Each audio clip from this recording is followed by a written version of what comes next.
ధనాపేక్షకు లోబడుతున్నారా? విశ్వాసము నుండి తొలగిపోతున్నారా? నష్టపోతున్నారా? అయితే సత్యవాక్కు అనే టీవీ కార్యక్రమాన్ని వీక్షిద్దాం. Praise the Lord. Jesus Christ prayer ministries వారు నిర్వహించు సత్యవాక్కు అనే టీవీ కార్యక్రమాన్ని వీక్షిస్తున్న మీ అందరికీ మా వందనాలు. ఇప్పుడు మా మామయ్య గారైన పాస్టర్ ఏ సాల్మన్ రాజు గారు వాక్యోపదేశాన్ని అందించెదరు. మనందరం విని దైవ దీవెనలు పొందుకుందాం. Praise the lord. ప్రభువు నామానికి మహిమ కలుగును గాక. మన ప్రభువును రక్షకుడైన యేసుక్రీస్తు నామంలో సత్యవాక్కు అనే ఈ టీవీ కార్యక్రమాన్ని వీక్షిస్తున్న సహోదరి సహోదరులందరికీ వందనాలు తెలియపరుస్తున్నాం. ఈ సమయం ముందు దేవుని వాక్యాన్ని మనం వినడానికి స్పాన్సర్ చేసిన కుటుంబం సహోదరి సువార్తమ్మ, వారికి వారి కుటుంబ సభ్యులకి ప్రభునామంలో వందనాలు తెలియపరుస్తున్నాం. మంచి ద్వారా పరిశుద్ధమైన బైబిల్ గ్రంథంలో నుంచి దేవుని వాక్యాన్ని మనం చదువుకున్నాం. కీర్తనల గ్రంథము 62వ కీర్తన 10వ వచనాన్ని చదువుకున్నాం. బలాత్కారముందు నమ్మిక ఉంచకుడి, దోసుకొనుట చేత గర్వపడకుడి, ధనము ఎచ్చినాను దానిని లక్ష్య పెట్టకుడి. ప్రార్థన చేసుకుందాం. ప్రేమ కలిగిన మా ప్రియ పరలోకమందున్న మా తండ్రి, పరిశుద్ధుడా నీ స్తోత్రాలు. చదవబడిన లేఖన భాగాన్ని మీరు దీవించండి. అలాగే నీ వాక్యానికి స్పాన్సర్ చేసిన సహోదరి సువార్తమ్మ గారిని దీవించండి, ఆశీర్వదించండి.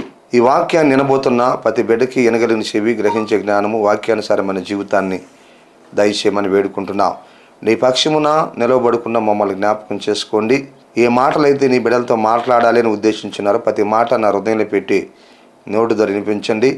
వినగలిగిన చెవి, గ్రహించే జ్ఞానం మాకు అందరికీ దయచేయమని యేసుక్రీస్తు పరిశుద్ధ నామములో అడుగుతున్నాను తండ్రి, ఆమేన్. మంచిది క్రీస్తునందులరా.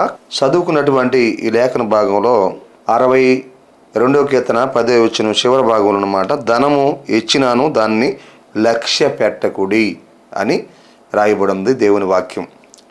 అవును ప్లరా, ధనము ఇచ్చినాను అనగా ధనము మనకి ఎక్కువైనా, ధనము సంపాదించుకున్నా దానిని లక్ష్య పెట్టకుడి అని వాక్యము తెలియపరుస్తుంది. అవును, ఈరోజు మన అంశం ఏమిటంటే ధనమును లక్ష్య పెట్టకూడదు.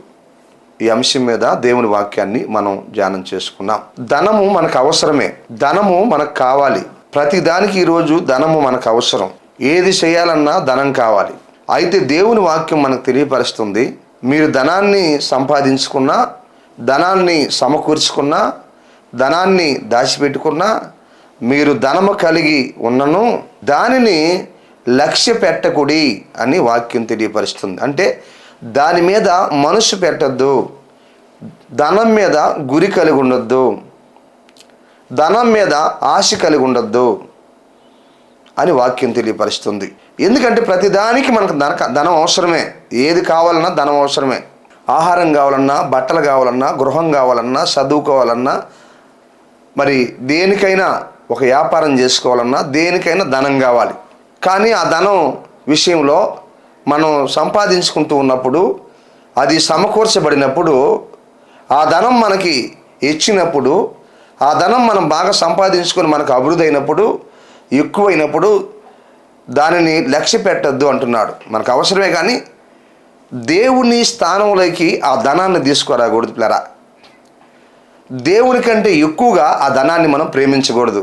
దేవుని కంటే ఎక్కువగా దాని మీద మనకి ఆశ అనేది ఉండకూడదు. అవసరమైనప్పుడు కూడా దేవుని స్థానంలోకి దాన్ని తీసుకురాకూడదు. ఎంతవరకు ధనం అంటే మన అవసరాలకు ఉపయోగించుకోవాలి, మన అవసరాలకి వాడుకోవాలి. అవసరం కనుక వాడుకోవాలి, అంతేగాని మరి ధనం విషయంలో ఎక్కువగా దేవుని కంటే ఎక్కువగా దానికి ప్రాధాన్యత ఇవ్వటం, దేవుని స్థానంలోకి దాన్ని తీసుకురావటం, ఇలా క్రైస్తవ సహోదరి సహోదరులు ఉండకూడదని దేవుని వాక్యం మనకు తెలియపరుస్తుంది. ఉంటే ఏం జరుగుతుంది, ఉంటే ఏమవుతుంది అని అంటే బైబిల్లో నుంచి, దేవుని వాక్యాల నుంచి కొన్ని విషయాల్ని మనం చూద్దాం. ఉంటే ఏమవుద్దంటే మొదటి పాయింట్, ధనమును లక్ష్య పెడితే దేవుణ్ణి మర్చిపోతాం. ధనమును లక్ష్య పెట్టామనుకోండి, ధనముకి ఎక్కువగా ఇలువిచ్చామనుకోండి, ధనమును ప్రేమించడానికి ప్రారంభించామనుకోండి, జరిగే ప్రమాదం ఏంటంటే మొదటి ప్రమాదం దేవుణ్ణి మర్చిపోతాము. ఈ విషయాన్ని మనం జ్ఞాపకం చేసుకోవాలి. ధనమే ఎక్కువగా భావిస్తాం, ధనానికే ప్రాధాన్యతనిస్తాం, దేవుణ్ణి మర్చిపోతాం. దేవుని సన్నిధికి దూరం అయిపోతాం, దేవుని మందిరానికి దూరం అవుతాం, వాక్యానికి దూరం అవుతాం, సంఘానికి దూరం అవుతాం, సహవాసానికి దూరం అయిపోతాం, వాక్యానుసారమైన జీవితానికి దూరం అయిపోతాం. ధనమును కానీ లక్ష్య పెడితే గమనించండి. ఎందుకంటే ఒకానొక సందర్భంలో దేవుడు ఇశ్రాయేల్ ప్రజలతో మాట్లాడుతూ వచ్చాడు. మీరు ధనం కలిగిన తర్వాత నన్ను మర్చిపోకుండా జాగ్రత్త పడండి అని మాట్లాడుతూ వచ్చాడు దేవుడు. ఎక్కడని మనం ఆలోచన చేస్తే పరిశుద్ధమైన బైబిల్ గ్రంథంలో నుంచి ద్వితీయోపదేశకాండము 8వ అధ్యాయము 13, 14 వచనాల్లో చూస్తే, ఇశ్రాయేలీలు ఐగుప్తు దేశంలో నుంచి ఇడిపించబడి అరణ్య మార్గంలో ప్రయాణం చేస్తా వస్తున్నప్పుడు ఇక వారు కానాను దేశంలో ప్రవేశించాలి. దేవుడు ఆ దేశాన్ని వాళ్ళకి ఇచ్చాడు, పాలు తేనెలు ప్రవహించే దేశాన్ని. అది వాళ్ళ కొరకై వాగ్దానం చేయబడినటువంటి దేశం. అక్కడ సర్వ సమృద్ధి వాళ్ళు అనుభవించబోతున్నారు. దేవుడు వాళ్ళ శత్రువులను పారదోలి, దేవుడు వాళ్ళ శత్రువులను దూరపరిచి, దేవుడు వాళ్ళ దేశంలో ప్రవేశింపజేసి వారికి సమృద్ధిని దేవుడు అక్కడ ఇవ్వబోతూ ఉన్నాడు. అయితే క్రీస్తునందులరా ఆ దేశంలో అడుగు బెట్టక మునుపు దేవుడు మాట్లాడడానికి ప్రారంభించాడు ఇశ్రాయేలు ప్రజలతో. ఇక మీరు ఆ దేశంలో ప్రవేశించబోతున్నారు, మీరు చాలా జాగ్రత్తగా ఉండాలి, మీరు జాగ్రత్త కలిగిన వారిగా ఉండాలి. అక్కడ నేను మీకు సమృద్ధిని ఇవ్వబోతున్నాను, అక్కడ అన్నిటినీ మీకు అనుగ్రహించబోతున్నాను. వాటి విషయంలో మీరు చాలా జాగ్రత్తగా ఉండాలని ఇశ్రాయేలు ప్రజలతో ముందుగానే దేవుడు హెచ్చరిస్తూ ఉన్నాడు. ఏమంటున్నాడు అక్కడని మనం ఆలోచన చేస్తే, నీకన్నీ కలిగినప్పుడు, చాలా విషయాలు ఉంటాయి అక్కడ. నీకన్నీ కలిగినప్పుడు మొట్టమొదటిగా నువ్వు దేవుణ్ణి మర్చిపోకుండా జాగ్రత్తగా ఉండాలి సహోదరి సహోదరుడా. ఆ రోజు ఇశ్రాయేలు ప్రజలతో దేవుడు మాట్లాడుతున్నాడు. నీకన్నీ కలిగినప్పుడు, ఏం కలిగినప్పుడు? నువ్వు మంచి ఇల్లు కట్టుకొని, అలాగనే పశువులు కలిగిన పశువులను, గొర్రెలను, మేకలను, వెండి బంగారు నీకు కలిగినదంతయు విస్తరించినప్పుడు నువ్వు చాలా జాగ్రత్తగా ఉండాలని ఇశ్రాయేలు ప్రజలతో దేవుడు మాట్లాడుతున్నాడు. క్రీస్తునందులరా ఇక్కడ మొదటి విషయం, ద్వితీయోపదేశకాండములో మొదటి విషయం మనం చూస్తున్నాము. నీకు అన్నీ కలిగినప్పుడు నువ్వు జాగ్రత్తగా ఉండాలి. అక్కడ నీకు అన్నీ ఇవ్వబోతున్నాను, నీకు సమృద్ధి ఆ దేశంలో ఇవ్వబోతున్నాను. అది వాగ్దానం చేసినటువంటి దేశము, అది నేను మీకు మీ పితరులతో ఇస్తానని చెప్పినటువంటి దేశము. దాంట్లో మీరు అడుగు పెట్టబోతున్నారు, దాన్ని మీరు స్వాధీనపరుచుకోబోతున్నారు, అక్కడ మీరు అన్నీ సంపాదించుకోబోతున్నారు, అన్నీ నేను అక్కడ మీకు సమృద్ధిగా ఇవ్వబోతున్నాను. మీకు అన్నీ కలిగినప్పుడు నన్ను మర్చిపోకుండా జాగ్రత్తగా ఉండాలి అని మొదటి మాటను అక్కడ తెలియపరుస్తున్నాడు. అవును, క్రీస్తు యేసునందులరా ఒక వ్యక్తి, కొంతమంది వారి జీవితాల్లో ఎప్పుడు దేవుణ్ణి మర్చిపోతారంటే అన్నీ కలిగినప్పుడు దేవుణ్ణి మర్చిపోతారు. క్రీస్తునందు పిల్లరా అన్నీ కలిగినప్పుడు దేవుణ్ణి లెక్క చేయకుండా పోతారు. ఆహారానికి లేకుండా ఉన్నప్పుడు, వస్త్రాలకి కొదువుగా ఉన్నప్పుడు, ఆర్థికమైన ఇబ్బందుల్లో ఉన్నప్పుడు, అప్పులలో ఉన్నప్పుడు, ఉండడానికి నివాసం లేకుండా ఉన్నప్పుడు, మరి శోధనలో ఉన్నప్పుడు, వ్యాధిలో ఉన్నప్పుడు, బలహీనులుగా ఉన్నప్పుడు, మరి అప్పుడు జాగ్రత్తగా ఉంటారో దేవుడు వారిని స్వస్థపరిచి, వారిని బలపరిచి, వారి బలహీనతల్లో నుంచి విడిపించి, తర్వాత వాళ్ళకి కావాల్సిన అన్నీ కూడా దేవుడు అనుగ్రహించిన తర్వాత చాలామంది ఒక స్థాయిలోకి వచ్చేతలకే దేవునికి దూరం అయిపోతారు. దేవుని యొక్క మందిరానికి సరిగా రారు, దేవుని వాక్యాన్ని సరిగా వినరు, సంఘ సహవాసంలో సరిగా ఉండరు కదా. ఎందుకు అంటే వాళ్ళకి ఖాళీ ఉండదు. గమనించండి, ఒకప్పుడు ఆకలితో ఉన్నప్పుడు జాగ్రత్తగానే ఉంటారు. అన్నీ కలిగినప్పుడు, సమృద్ధి కలిగినప్పుడు, ధనం కలిగినప్పుడు దేవుణ్ణి మర్చిపోతా వస్తారు. ఈ వాక్యం వింటున్నటువంటి సహోదరి సహోదరుడా, నీ విషయంలో కూడా ఒకప్పుడు నువ్వు పేదరికంలో ఉన్నప్పుడు చాలా జాగ్రత్తగా ఉన్నావేమో. ఈరోజు దేవుడు అన్నీ నీకు ఇచ్చిన తర్వాత, మంచి కుటుంబాన్ని నీకు ఇచ్చిన తర్వాత, మంచి వసతులు నీకు ఇచ్చిన తర్వాత, మంచి ఉద్యోగాన్ని నీకు ఇచ్చిన తర్వాత, మంచి వ్యాపారాన్ని నీకు ఇచ్చిన తర్వాత, మంచి డ్యూటీ నీకు ఇచ్చిన తర్వాత, ఎండి బంగారాలను సంపాదించుకున్న తర్వాత, ఆస్తి అంతస్తులను సంపాదించుకున్న తర్వాత, ఒకవేళ నీ జీవితంలో కూడా దేవుని విషయంలో నిర్లక్ష్యంగా ఉన్నావేమో జ్ఞాపకం చేసుకో.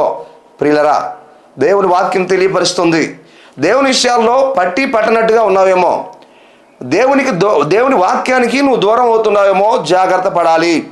ఈ సమయం ముందు వాక్యం తెలియపరుస్తుంది. రెండో మాట అక్కడ అంటాడు ఆయన, అన్నీ కలిగినప్పుడు మనం జాగ్రత్తగా ఉండాలి. ఇంకొక మాట ఏమిటంటే, నీ మనస్సు మదించి అంటాడు. నీకు అన్నీ కలిగిన తర్వాత, ఏవి మంచి ఇల్లు కట్టుకొని, పశువులు కలిగి, గొర్రెలు కలిగి, మేకలు కలిగి, వెండి బంగారాలు కలిగి, నీకు కలిగిందంతా విస్తరించినప్పుడు సరే నీ మనస్సు మదించి అంటాడు పిల్లరా. రెండో మాట ఇక్కడ మనం చూస్తే, ఎప్పుడు ఒక వ్యక్తికి గర్వం అనేది వస్తుందంటే, కొంతమందికి వారి జీవితాల్లో అన్నీ కలిగిన తర్వాత, గమనించండి. రెండోది విషయం చూద్దాం. ఇక్కడ ఒకటి, మనకు అన్నీ కలిగి ఉన్నప్పుడు, ఏమీ లేనప్పుడు బాగానే ఉన్నాం. అన్నీ కలిగి ఉన్నప్పుడు జాగ్రత్తగా ఉండాలి ఒకటి.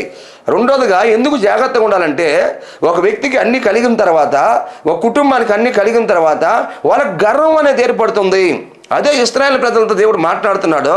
నీ మనసు మదించి, నీ మనసుకు మదం వస్తుంది అంటున్నాడు అక్కడ. నీ మనసుకు గర్వం వస్తుంది అంటున్నాడు అక్కడ. నువ్వు ఇంకెవరిని లెక్క చేయవు అంటాడు అక్కడ. గమనించండి క్రీస్తునందులరా.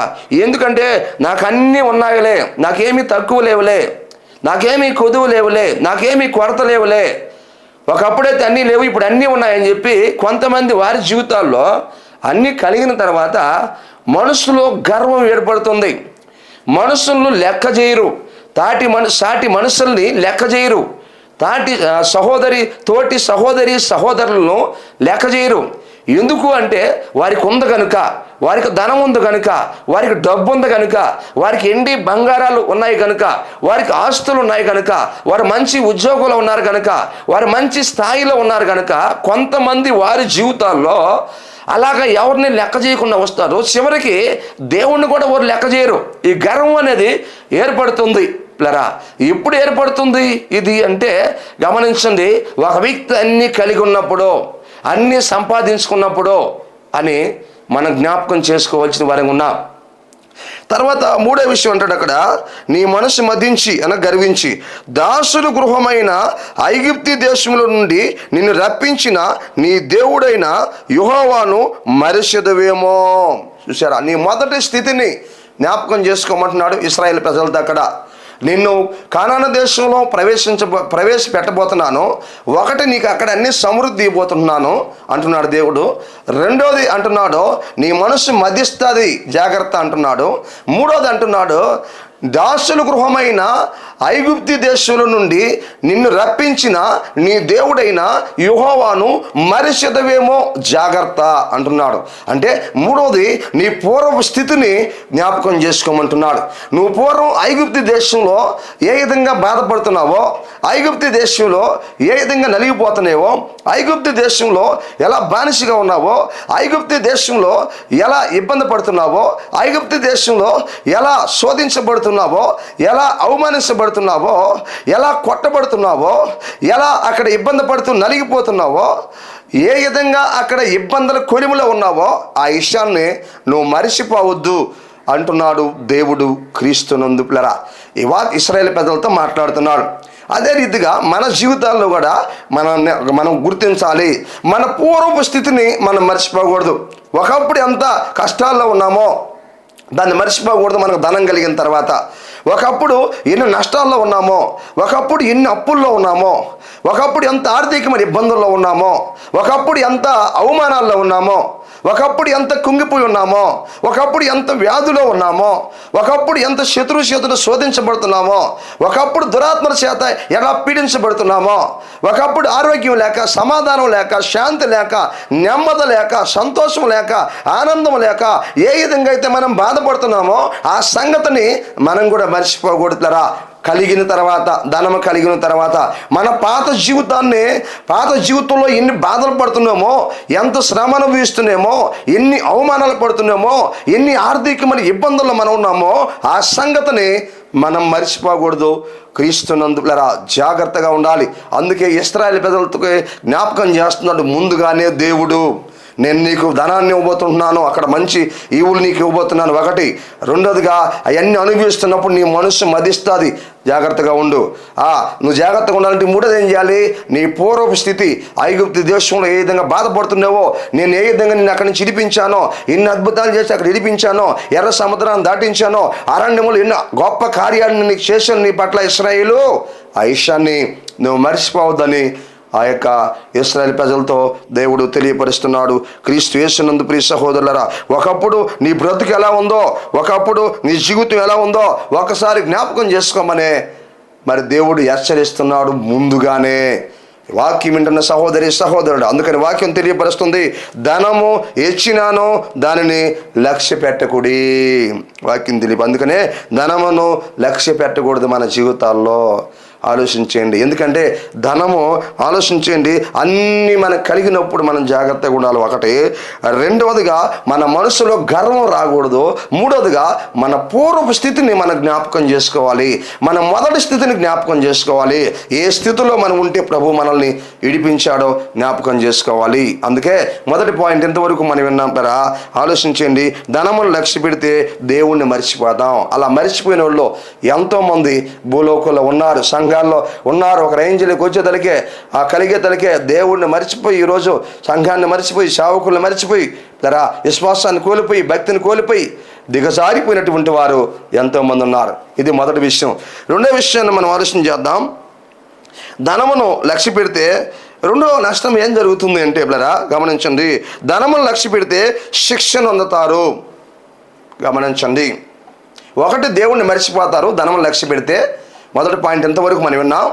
రెండవది, ధనమును లక్ష్య పెడితే ఒక వ్యక్తి కానీ, ఒక కుటుంబం కానీ, ఒక సంఘం కానీ ఏం జరుగుతుంది అంటే ధనమును లక్ష్య పెడితే శిక్షను అందుతారు. అవును, క్రీస్తునందుతారా?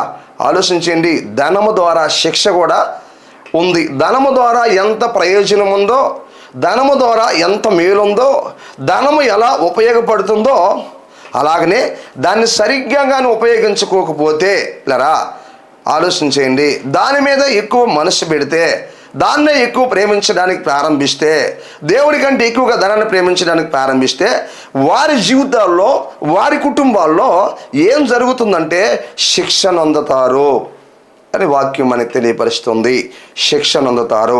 అయితే బైబిల్ గ్రంథంలో ఎవరు శిక్షను పొందారో, ధనమును లక్ష్యం ఉంచి, ధనమును ఆశించి, ధనమును ప్రేమించి, ధనము వెంట వెళ్ళి ఎవరు శిక్ష తీసుకున్నారో, ఏ శిక్ష తీసుకున్నారో, ఎలాంటి శిక్షను వాళ్ళు అనుభవించారో బైబిల్ గ్రంథంలో నుంచి మనం చూడొచ్చు.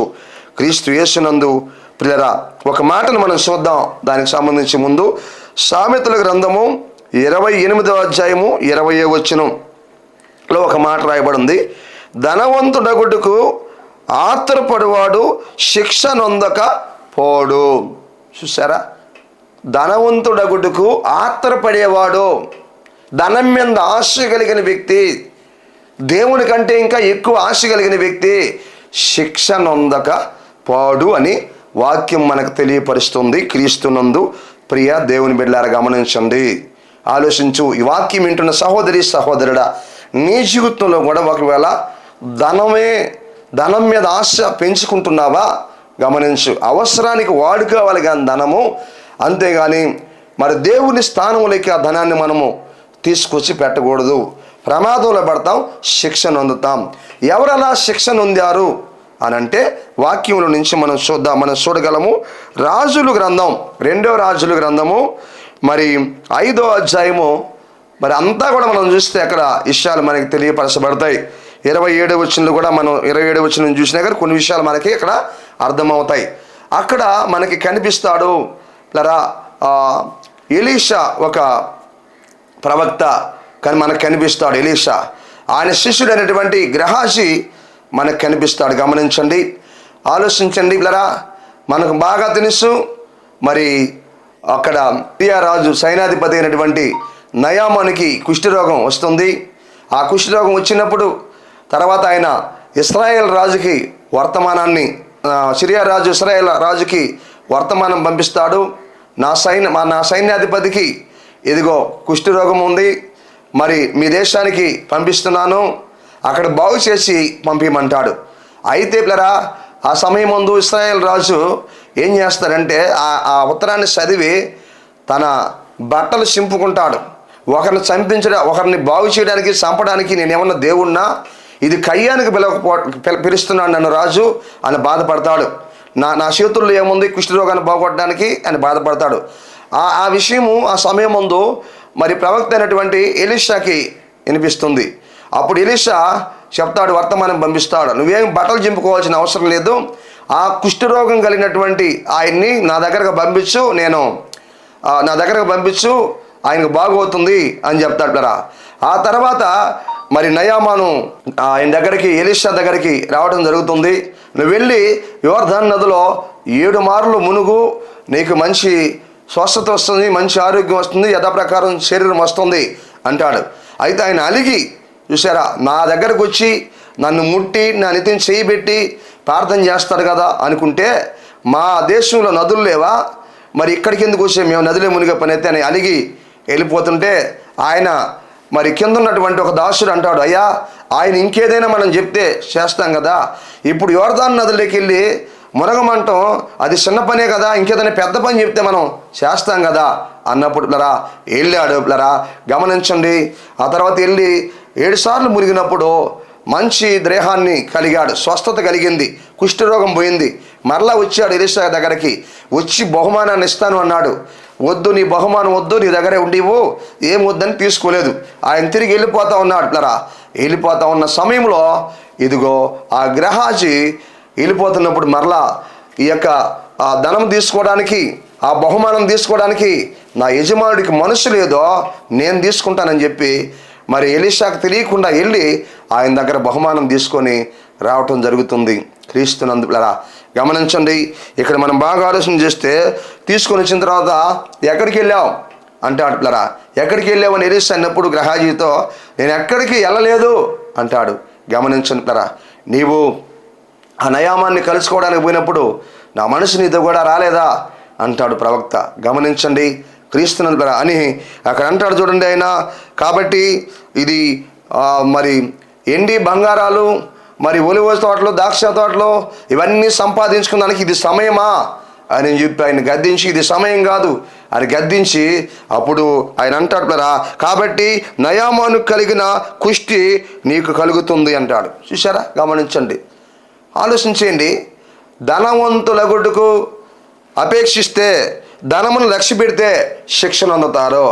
ఎవరిను పొందారు శిక్ష ఎక్కడంటే గ్రహాజీ శిక్ష తీసుకున్నాడు. గమనించండి, ఇప్పుడు మరి ఆ యొక్క ఎలీషా చెబుతున్నాడు, కుష్ఠరోగము నయామాను దూర ప్రాంతం నుంచి వచ్చి కుష్ఠరోగాన్ని పోగొట్టుకొని పోయాడు.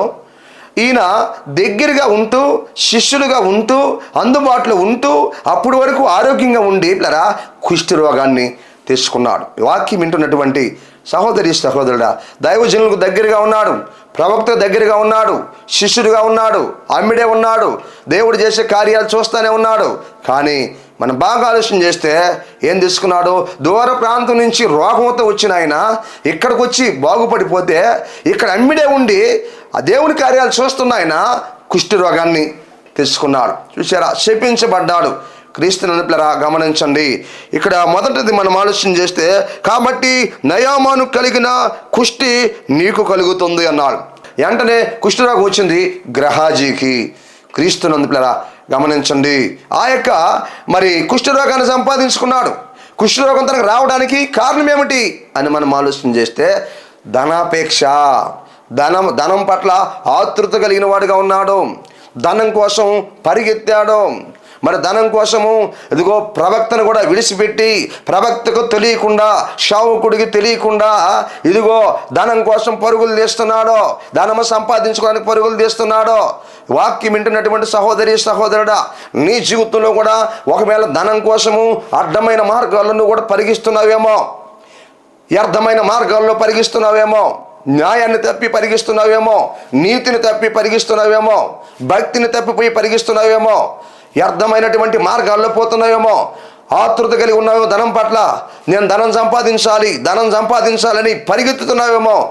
జాగ్రత్త. నీతిని తప్పి, న్యాయాన్ని తప్పి, యథార్థతను తప్పి, భక్తిని తప్పి నీ జీవితంలో ఒకవేళ ధనం కోసం పరిగిస్తూ ఉంటే శిక్షను అందుతామని వాక్యం మనకి ఇక్కడ హెచ్చరిస్తూ ఉంది. క్రీస్తునందు ప్రియ దేవుని బిడ్డలారా గమనించండి. అందుకే మనం చూస్తున్నాము, మొదటిది కాబట్టి నయామాను కలిగిన కుష్టి నీకు కలుగుతుందన్నాడు.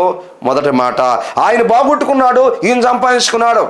దూరం నుంచి వచ్చి ఆయన బాగొట్టుకొని పోయాడు, దగ్గరగా ఉండి ఈయన సంపాదించుకున్నాడు.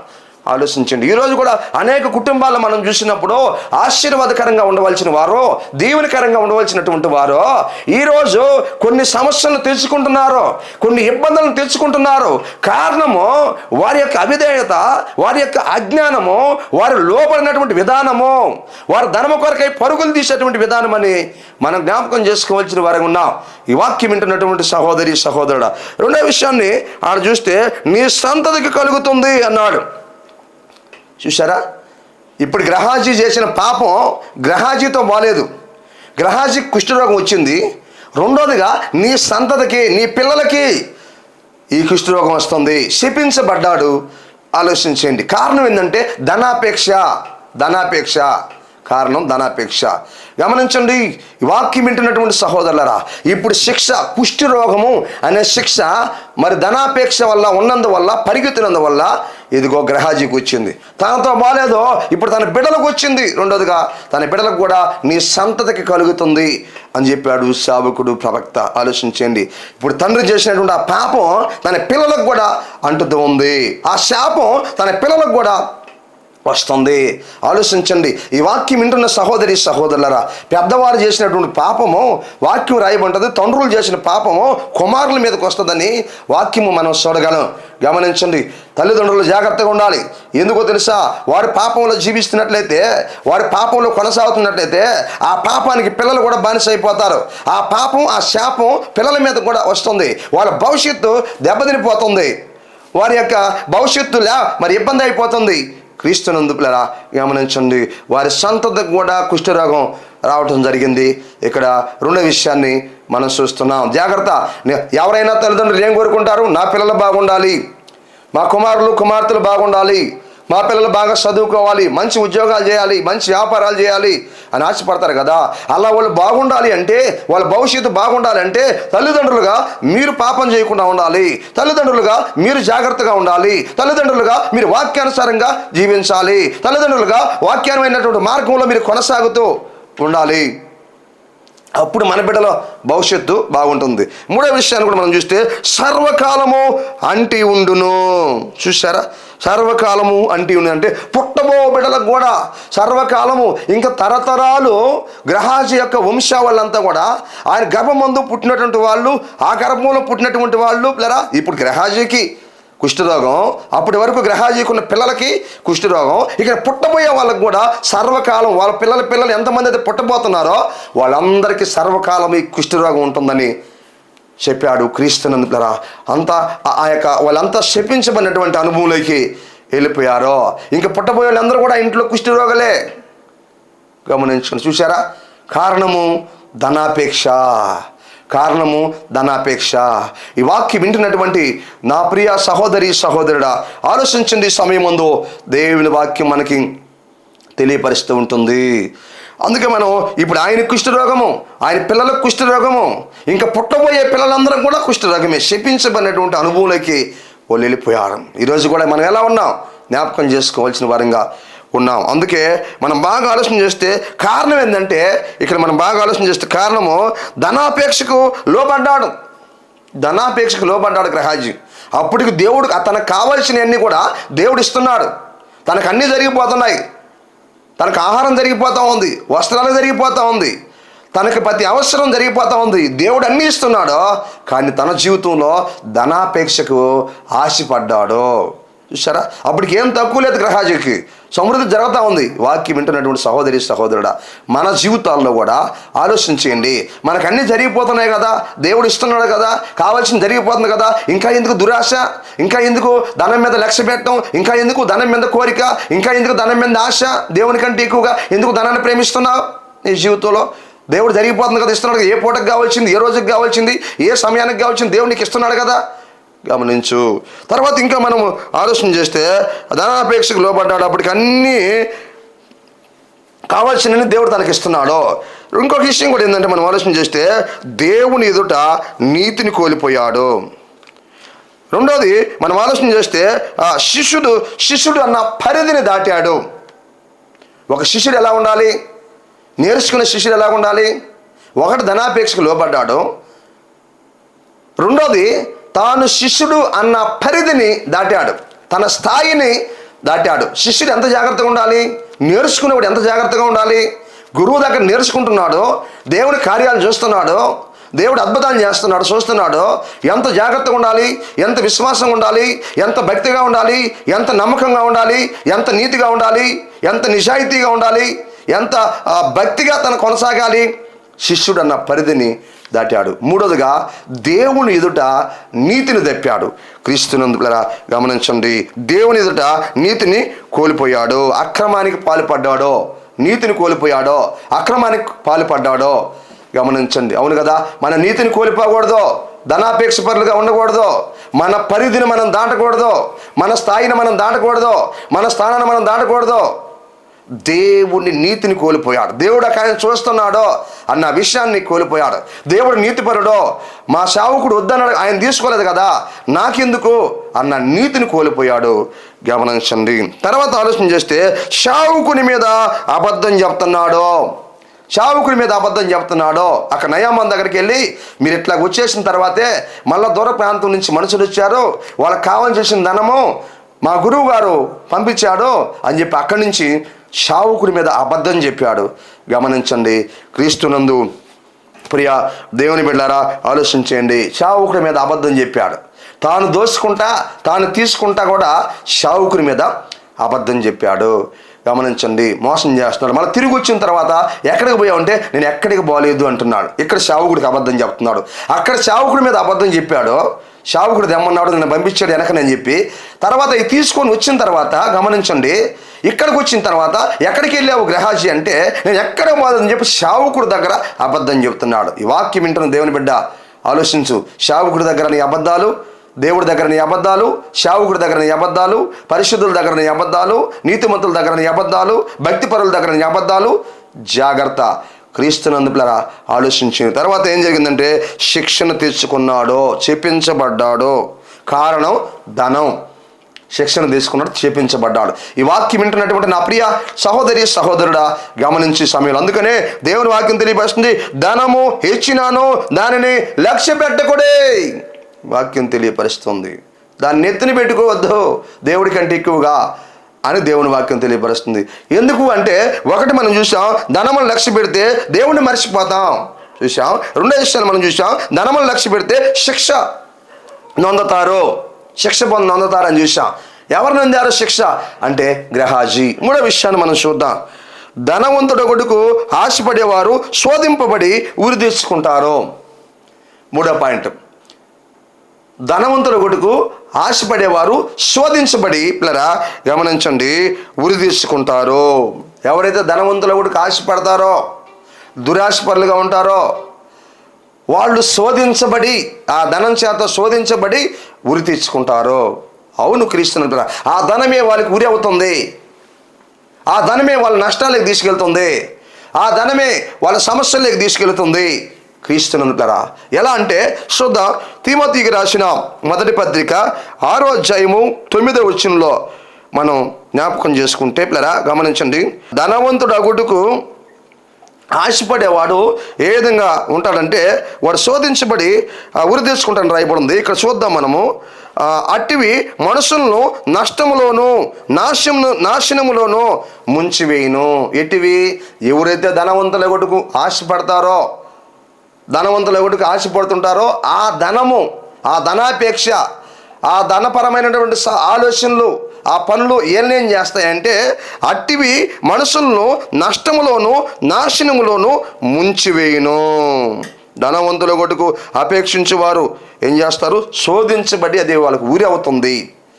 అట్టివి అంటే ఈ ధనాపేక్ష, ఎవరైతే ధనాపేక్ష కలిగి ఉంటారో ఆ ధనాపేక్ష కలిగినటువంటి వారు ఆ ధనాపేక్ష వాళ్ళని ఏం చేస్తుందంటే నష్టములోను నాశనములోను ముంచేస్తుంది.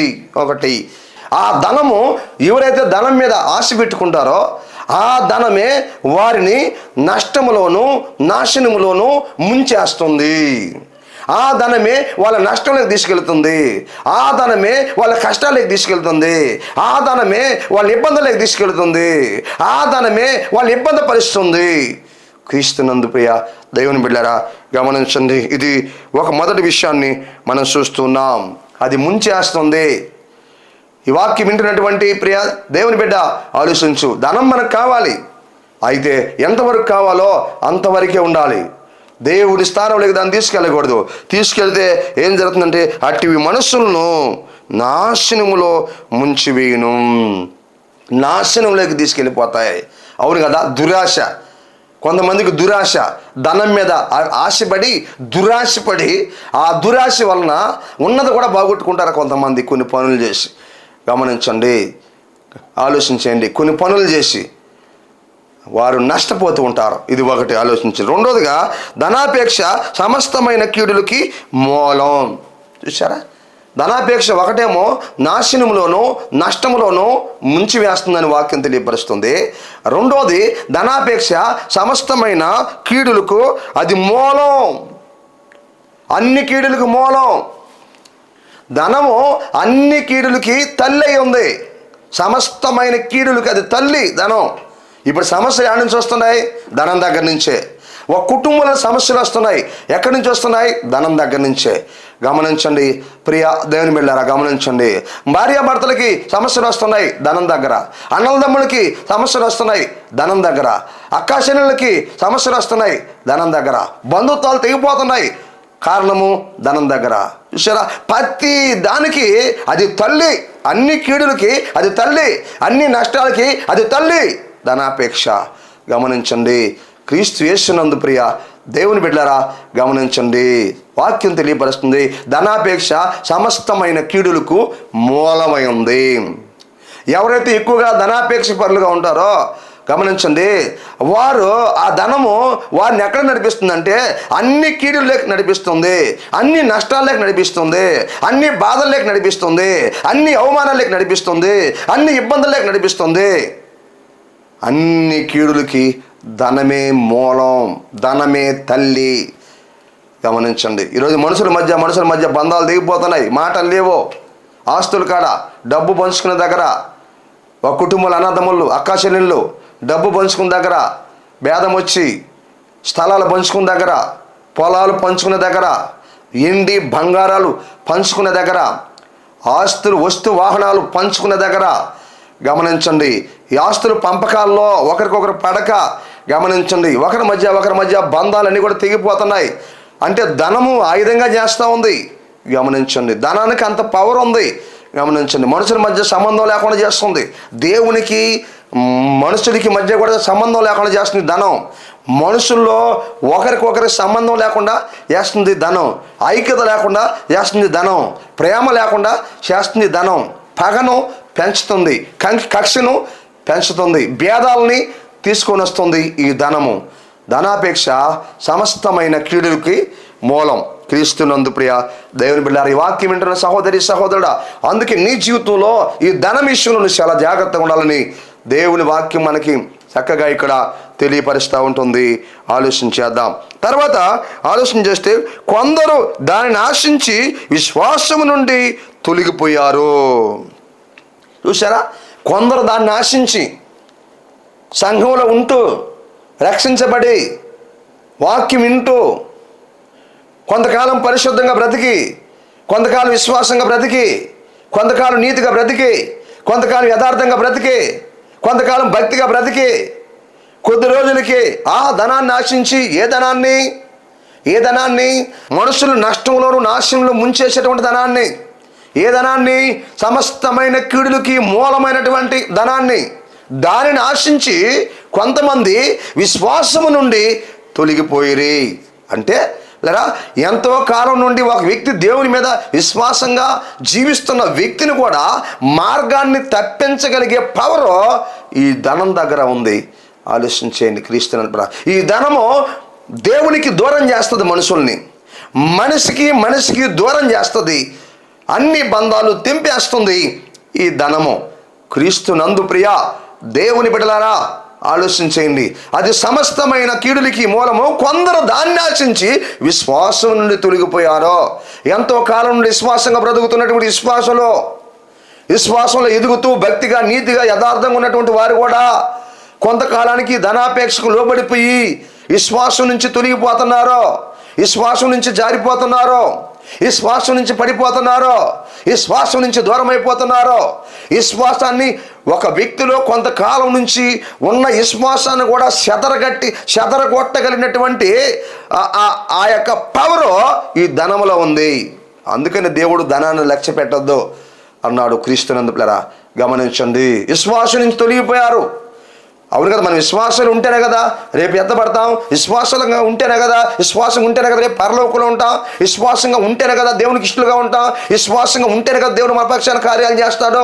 అదే విశ్వాసం లేకుండా పడగొట్టేది ఏంటంటే ధనము. కొందరు దాన్ని ఆశించి విశ్వాసం నుండి తొలగిపోయారు. తర్వాత 4వ విషయము, నానా బాధలతో తమను తామే పొడుచుకొనిరి. వీళ్ళ మరణానికి ఇంకొకరి కారణం కాదు, నానా బాధలతో తమను తామే పొడుచుకున్నారు. క్రీస్తునందు ప్రియులారా గమనించండి, వాక్యం తెలియపరుస్తుంది. ఇలా మనుషుల్ని నష్టంలో నాశనంలో ముంచేసే ధనం అది ఒకటి. రెండోది ప్రియులారా ధనాపేక్ష సమస్తమైన కీడులకి మూలము. మూడోది కొందరు విశ్వాసం నుంచి దాన్ని ఆశించి విశ్వాసం నుంచి తొలగిపోయారు. 4వది ఏం జరిగింది వాళ్ళ విషయాలంటే నానా బాధలతో తమను తామే పొడుచుకున్నారు, చచ్చిరి. ఆలోచించేయండి, వాక్యం తెలిసి పొడుచుకునిరి. వాళ్ళ నష్టానికి ఓళ్ళే కారకులు, వాళ్ళ నష్టానికి వాళ్ళ మరణానికి ఓళ్ళే కారకులు. ధనాన్ని ఆశించి వాళ్ళ ఆత్మీయ మరణానికి ఓళ్ళే కారకులు, వాళ్ళ నిత్య మరణానికి ఓళ్ళే కారకులు. కారణం ఏంటంటే ధనాన్ని ఆశిస్తే ఇక్కడ ఆత్మీయంగా మరణిస్తాం. ధనాన్ని ఆశిస్తే, ధనాన్ని ప్రేమిస్తే, దేవుడి కంటే ఎక్కువగా ధనాన్ని ప్రేమిస్తే, దానికి ప్రాధాన్యతనిస్తే, దానికి ఇలువిస్తే ఏం జరుగుతుంది ఒక వ్యక్తి జీవితంలో అంటే పిల్లరా ఇదిగో ఇక్కడ గమనించండి, ఆత్మీయ జీవితంలో చచ్చిపోతాం, శరీర మరణాలు కూడా సంభవిస్తాయి. గమనించండి, దురాశకి వెళ్ళి దాన్ని ఆశించిపోయి అలా మరణించిన వాళ్ళు కూడా ఉన్నారు. శరీర మరణం పొందుకుంటారు, ఆత్మీయ మరణం పొందుకుంటారు, రేపు నిత్య మరణాన్ని పొందుకుంటారు. ఈ 3 మరణాలకి కారణము ధనము. వాళ్ళే ధనాన్ని ప్రేమించారు గనక, ధనాన్ని ఆశించారు గనక, ముంచేసే ధనాన్ని కోరుకున్నారు గనక, నష్టపరిచే ధనాన్ని కోరుకున్నారు కనుక, సమస్తమైన కీడుకి మూలమైన ధనం మీద ఆశ పెట్టుకున్నారు కనుక నానా బాధల్లో పడుతున్నారు. చూసారా, పడి తమను తామే పొడుచుకునిరి. వాళ్ళ జీవితాలు వాళ్ళే పాడు చేసుకున్నారు, వాళ్ళ బతుకులు వాళ్ళే పాడు చేసుకుంటారు, వాళ్ళ సాక్ష్యాలు వాళ్ళే పాడు చేసుకుంటారు, వాళ్ళ భవిష్యత్తును వాళ్ళే పాడు చేసుకుంటారు. క్రీస్తునందులారా ఈరోజు నువ్వు ఎలా ఉన్నావు? ఈ వాక్యం వింటున్నటువంటి నా ప్రియ సహోదరుడా గమనించు, దేవుని వాక్యం మనకి ఈ సమయం ముందు తెలియపరుస్తూ ఉంది. వాళ్ళు ఇక్కడ శరీర మరణాన్ని కూడా పొందుతారు కొన్ని సందర్భాల్లో, ఇక్కడ ఆత్మీయ మరణాన్ని పొందుతారు ఖచ్చితంగా, రేపు నిత్య మరణాన్ని పొందుతారు. వీటన్నిటికీ కారణము ధనము. దేవుణ్ణి కాదని ధనాన్ని ప్రేమించడం. అందుకనే వాక్యం మనకు తెలియపరిచింది, ధనము ఇచ్చినానో దానిని లక్ష్య పెట్టకుడి. వాక్యం వింటున్న సహోదరుడా ఆలోచించండి, ధనం ఇచ్చినను లక్ష్య పెట్టకుడి. ఎందుకు అంటే ధనమును లక్ష్య పెడితే ఒకటి దేవుణ్ణి మర్చిపోతాం, రెండోది ధనమును లక్ష్య పెడితే శిక్ష నందుతారు, మూడోది ధనమును లక్ష్య పెడితే ధనవంతులకు ఆశపడేవారు శోధించబడి ఉరి తీసుకుంటారు. ఈ వాక్యం వింటున్న సహోదరుడా ఆలోచించు, ఈ సమయం ముందు గమనించు, మనం నిత్య మరణానికి పావాలని కాదు యేసుప్రభుల వారు మనం రక్షించుకుంది, నిత్య నరకం నుంచి తప్పించడానికి, పరలోక రాజ్యాన్ని నాకు నీకు ఇవ్వడానికే ప్రభు యేసుక్రీస్తు వారి ఈ లోకానికి వచ్చి కన్య మరియమ్మ గర్భమందు జన్మించి 33.5 సంవత్సరాలు జీవించి మనందరి కోసం తన ప్రాణాన్ని పెట్టి రక్తాన్ని కార్చి శిలువ మరణాన్ని పొందాడు. ఆ నిత్య నాశనాన్ని తెప్పించి నిత్య రాజ్యమైన పరలోక రాజ్యాన్ని మనకి ఇవ్వడానికే ఆయన ఈ లోకానికి వచ్చాడు. కనుక తల్లు ఉంచుకున్నాం, ప్రార్థన చేసుకున్నాం. ప్రేమ కలిగిన తండ్రి స్తోత్రాలు స్తుతులు చెల్లిస్తున్నాం, మహిమ ఘనత ప్రభావం చెల్లిస్తున్నాం. ఈ వాక్యాన్ని నిన్న ప్రతి బిడ్డని మీరు బలపరిచి సహాయం చేసి కార్యం చేయమని వేడుకుంటూ ప్రార్థిస్తున్నాను. ఈ వాక్యానికి ప్రభువా మీరు నీరు గట్టి ఫలింపులకు తీసుకురామని అడుగుతూ ప్రార్థిస్తూ శుతిస్తున్నాను. ఈ వాక్యాన్ని స్పాన్సర్ చేసిన సహోదరి సువార్తమ్మ గారిని దీవించండి, ఆశీర్వదించండి, బలపరచండి. మీ సన్నిధి తోడుగా ఉంచి నడిపించి మహిమ పొందుకోమని యేసుక్రీస్తు పరిశుద్ధ నామములో అడుగుతున్నాను తండ్రి, ఆమేన్. మన పరమ తండ్రి అయిన దేవుని ప్రేమ, ఆయన కుమారుడైన యేసుక్రీస్తు వారి కృప, పరిశుద్ధాత్మ దేవుని కన్నుని సహవాసము ఇక్కడ గుండి మనకి భూలోకున్న సకల పరిశుద్ధులందరికీ ఇప్పుడు ఎల్లప్పుడూ సదాకాలము తోడై ఉండి నడిపించును గాక, ఆమేన్. ఇంతవరకు దేవుని వాక్యాన్ని మీ అందరికీ ప్రభు యేసు నామములో వందనాలు. దేవుడు మిమ్మల్ని దీవించును గాక, ఆమేన్. మీ ప్రార్థన అవసరతలకు సంప్రదించవలసిన మా ఫోన్ నంబర్లు 9959458024 మరి యొక్క నంబర్ 9640495124. మా అడ్రస్ కోడూరు కండ్రిగా సోస్త్రికం టీపీ గూడూరు మండలం నెల్లూరు జిల్లా. మీ అందరికీ మా వందనాలు.